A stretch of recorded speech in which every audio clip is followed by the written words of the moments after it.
Jump. Welcome to Jumpstart. He's more than a mascot. Look at all these fun books. Click on the book that you want to read. A bedtime story.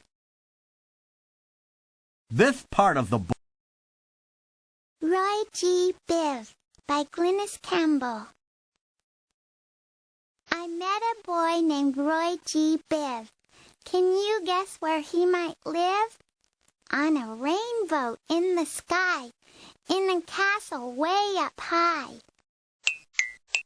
Well, he took me home last March, pointing out the rainbow's arch. All the colors that you see get their names, he said, from me. For I'm Roy G. Biv, he cried. Then he let me peek inside. See the stripes? The boy exclaimed. Match the letters of my name. R is red, the roses wear it. O is orange, like a carrot. Y is yellow, as a bee. G is green, like a baobab tree. B is blue, a robin in flight. I is indigo, sky at night. V is violet, like the flowers, and all of them come out after showers. R-O-Y-G-B-I-V.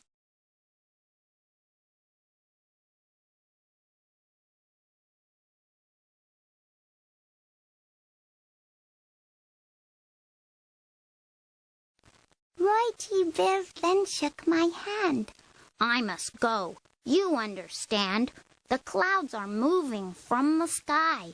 Time for us to say goodbye. So I watched him fade away.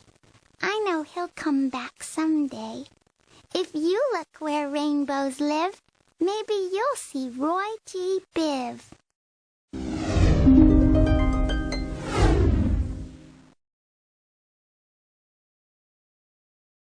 Who is the main character? Correct. Peaceman by Mark Beckwith. This is a story about the superhero Peaceman. Peaceman was dressed in a shiny gray outfit. He had long black hair with bright green eyes. His powers seemed to come from his eyes and the way that he spoke. Peaceman had the power to solve any problem, stop any fight, and make any two enemies become friends. But his powers did not seem to work on many people at once, but only on one or two people at a time.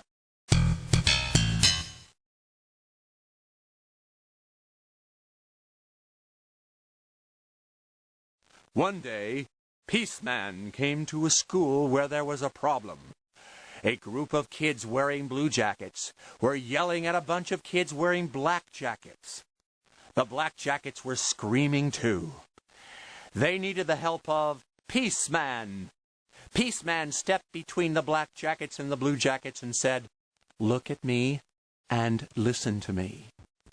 Most of the angry kids looked into his eyes. Some even started to calm down. But just then, Tony, a tall boy with the blue jackets, yelled, "Forget it!" Zach, in the black jacket, shouted, "Forget you, blue jacket!" Peaceman turned his eyes toward Tony and Zach.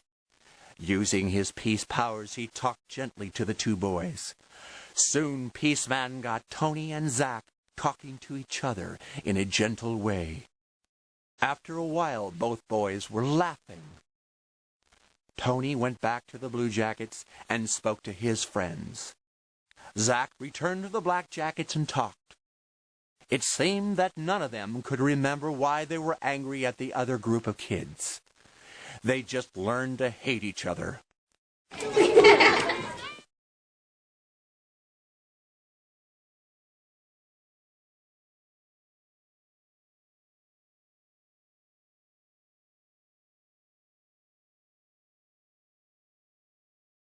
Now the black jackets didn't seem so bad to the blue jackets. and the Blue Jackets did not seem like bad kids to the Black Jackets. In fact, thanks to Peaceman, they all got together and formed a hockey team. They called it Black and Blue. What word starts with the same sound as Peaceman? You got it. The Friendship by Glynis Campbell. There's no one here to play with, Timmy shouted to the sky. There's no one here to play with me, He muttered with a sigh. I think I'll build a rocket ship and fly out into space.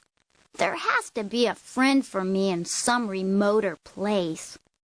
He rocketed to Mercury, the planet near the sun. But it was far too hot for friends, and he found not a one. Tim flew his ship to Venus. It was filled with poison gas. And Mars was far too dusty, so he piloted on past. He looked for friends on Jupiter. The planet was too big. Then he got caught in Saturn's rings and did a whirligig. And Uranus and Neptune had no friends on them at all. Pluto, furthest from the sun, was cold and bleak and small.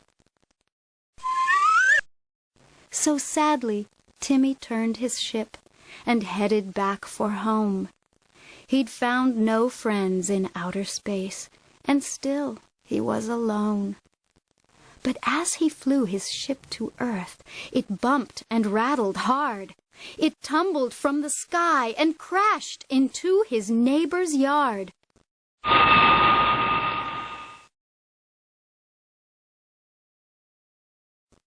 And standing in the clearing smoke, he found another child, a boy building a rocket ship. Tim saw him, and he smiled. I wouldn't waste my time, he said. No, not if I were you. There are friends enough on planet Earth. I'm Tim. How do you do?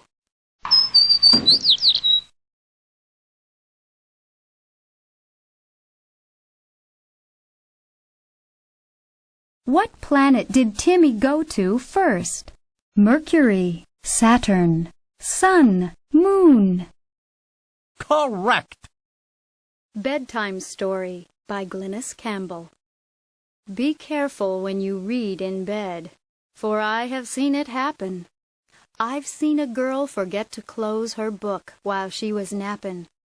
And do you know what happened as the wind blew through the pages? The girl fell into chapter 1. Into the Middle Ages. Oh, she had great adventures, saving castles, slaying dragons, until she blew to chapter 2 with pioneers in wagons. And then while she was heading west across the blazing prairie, she stumbled into chapter 3, where it was dark and scary. A pack of witches in a cave were cooking up a potion when she escaped to chapter 4 and landed in the ocean. A pirate ship came sailing by to pull her from the water. The pirate captain drew his sword, but just before he caught her, she dove right into chapter 5, where history would spin her into the claws of a dinosaur that wanted girl for dinner. But just before the nasty beast could clamp its jaws around her, the wind picked up and closed her book, and home is where I found her. You may not be so fortunate if you don't heed my warning. So close your bedtime book tonight. You'll thank me in the morning. What letter is missing? That's right.